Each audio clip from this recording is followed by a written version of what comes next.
So today we're going to show you 3 absolutely delicious sweet potato recipes, one chatpata, one healthy and one indulgent Indian dessert. So if you love experimenting in the kitchen, hit that like button and let's get started. We'll first start with a sweet potato chaat.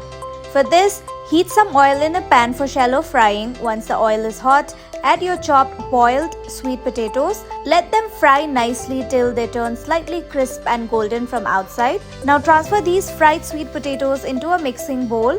And here comes the fun part, the chaat magic. Add sweet chaat chutney, coriander mint chutney, fresh curd, cumin powder, red chili powder, pink salt, pani puri masala and chaat masala. Mix everything really well.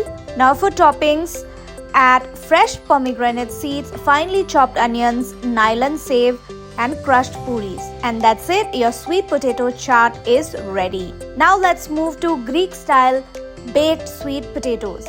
For this, start by washing the sweet potatoes thoroughly, cut them into halves and lightly grease them with oil. Place them in a preheated oven and baked until they are perfectly soft. Once done, remove them and allow them to cool slightly. Now gently scoop out the inside and keep that soft sweet potato flesh aside. While they cool, let's prepare our toppings.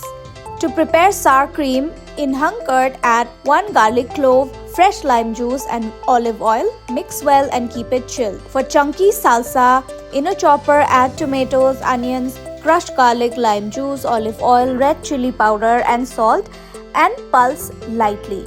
Now for the avocado mix, to chop avocado, add salt, pepper and lime juice and mix gently. And now comes the assembling. Place your baked sweet potato shells on a serving plate. Start stuffing them with the scooped sweet potato, salsa, avocado mix, sweet corn and sour cream. Top with shredded cheese and fresh cilantro. Now time for something indulgent, sweet potato malpua.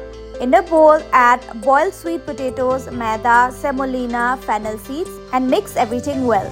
Now slowly add milk little by little and make a thick batter. Now cover and let it rest for about 45 minutes. Meanwhile, let's prepare the sugar syrup. In a pan, add water and sugar. Bring it to a boil. Now add green cardamom pods and saffron strands. Once done, switch off the flame and keep the syrup aside.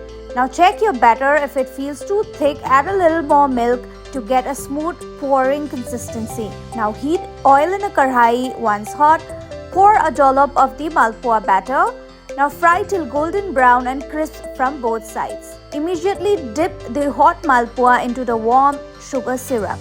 Let them soak slightly and they're ready to serve.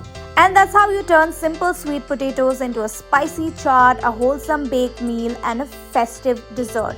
Which recipe are you trying first? Comment below and don't forget to like, share and subscribe to Times Foodie for more such easy recipes.